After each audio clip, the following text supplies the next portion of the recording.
Before we begin, please be advised that viewer discretion is strongly recommended. The following is for educational and entertainment purposes only. All parties are presumed innocent until proven guilty. Listen at your own discretion. The judge's gavel echoed through the courtroom as the next witness was called, a name nobody expected to hear. Usher Raymond, the smooth R&B icon who sold millions of records, wasn't there to talk about music. He was there to expose the dark truth about Sean Diddy Combs. And within minutes, his testimony would shatter the mogul's carefully crafted image forever. The room froze as Usher took the stand. His voice, usually so confident on stage, wavered as he uttered the words, "I was 14 years old when I realized Diddy's world wasn't about fame, it was about control." For years, rumors swirled about what really happened behind the doors of Diddy's infamous flavor camp.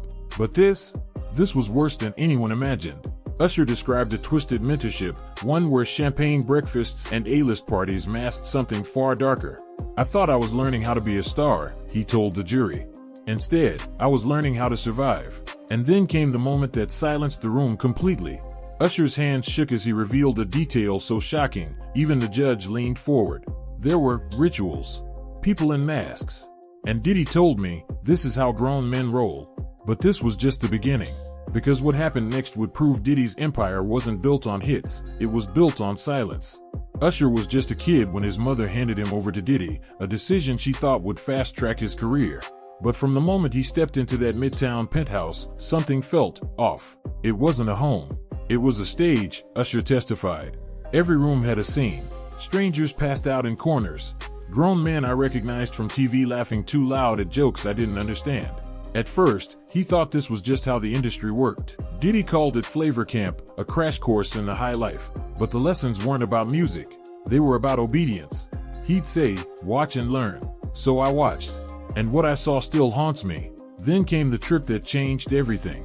Diddy whisked Usher away to a private Caribbean villa at 15, no parents, no handlers, just business talks.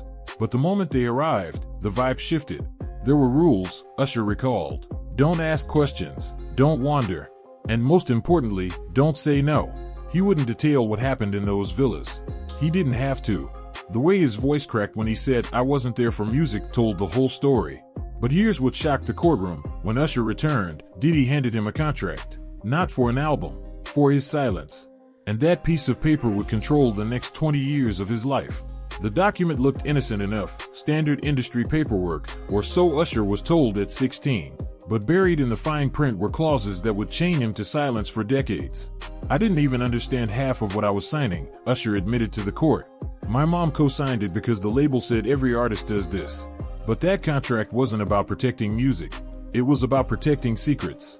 The courtroom screens displayed the damning evidence, a confidentiality agreement prohibiting Usher from ever speaking about private events at Diddy's properties. Violation meant instant blacklisting, no tours, no royalties, no career. They called it protecting the brand, Usher said, gripping the stand. But whose brand?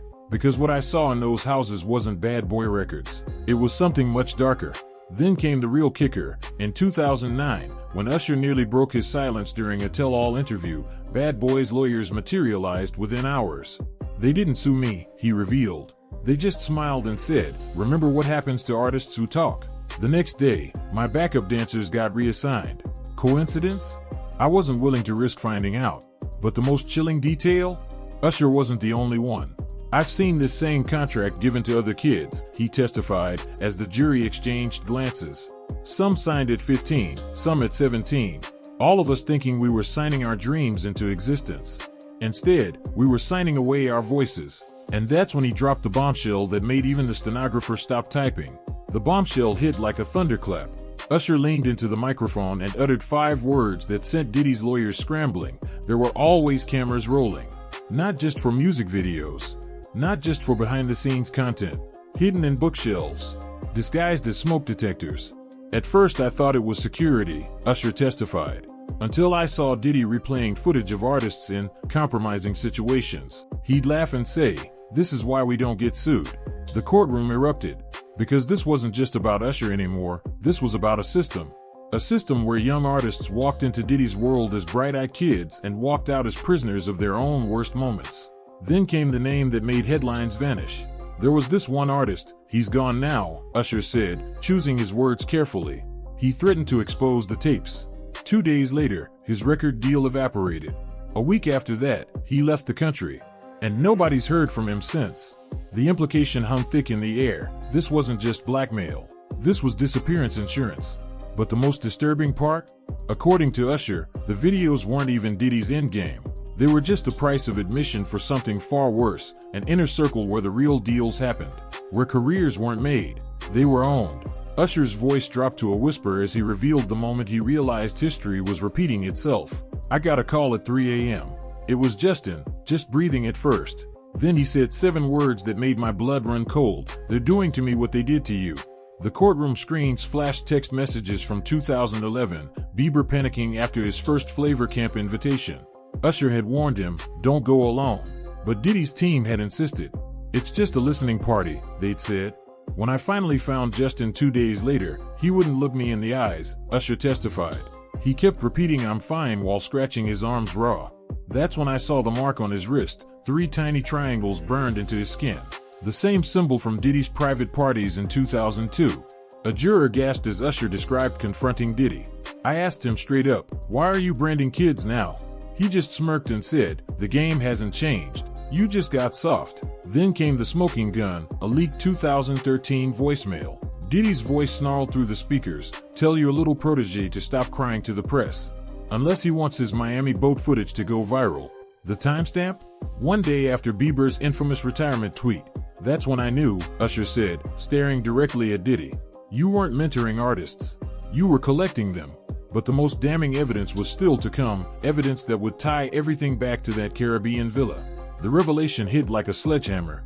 That wasn't just a villa, Usher said, sliding a grainy photograph across the stand.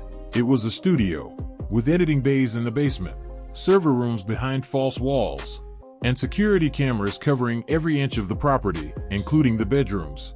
The image showed a Caribbean estate that matched real estate records under Diddy's shell company. But the blueprints told a different story, one with soundproofed rooms and fiber optic cables running to a private dock. This wasn't a vacation home, the prosecutor emphasized. This was a production facility. Usher's testimony took an even darker turn when he described the talent scouts, non-industry men who would arrive by boat with briefcases. They'd disappear into Diddy's office for hours. Later, I'd see them reviewing footage with lawyers. Not music footage, personal footage. Then came the clincher, a 2004 email from Diddy's IT team discussing backup protocols for special assets. The recipient? A now-defunct media company linked to multiple sex trafficking cases. I didn't understand it then, Usher said, voice shaking. But I'll never forget what Diddy told me when I asked about the cameras. Insurance pays for itself. The courtroom erupted as the screen displayed a list of 17 artists known to have visited the island. 3 are now deceased. 4 more haven't released music in a decade. And one, the biggest name of all, was about to take the stand. The tension in the courtroom reached a breaking point as the final witness was called, a hulking figure in a bulletproof vest. My name is Marcus Johnson, the man growled. I was Diddy's head of security for 11 years. And I'm here because he forgot one rule, never piss off the guy who knows where the bodies are buried. With dramatic flourish, Johnson slammed a black hard drive onto the stand. This contains every incriminating video, email, and financial record from 2001 to 2012. The real bad boy archives. The gallery erupted as the screen displayed folder names. Artist initiation Usher, age 14. Bieber extractions Miami. Island guests VIP list. Johnson dropped bombshell after bombshell. The disappearances, that artist who retired to Africa? We drove him to JFK with $20,000 and a threat. The payments, see these offshore transfers? Same amount every month to 3 judges and a police commissioner. The ultimate betrayal, Diddy's own son Christian was next on the Flavor Camp list. That's when I walked. But the most chilling moment came when Johnson described Diddy's alleged insurance policy, an encrypted file titled If I Go Down. It's still out there, he warned. Which is why 3 witnesses before me suddenly changed their testimony. As marshals escorted Johnson away, he turned to Diddy with a smirk. You should have paid me more than $250,000 to keep quiet, puff. The gavel hadn't even landed before the dominoes began to fall. Before Diddy could be escorted out, his lawyer's phone lit up with 5 simultaneous notifications, a legal tsunami hitting in real time. 1. The A-list avalanche. Beyoncé's legal team filed a motion to seize all bad boy footage featuring Destiny's Child. Justin Bieber submitted a sworn affidavit about his branding incident.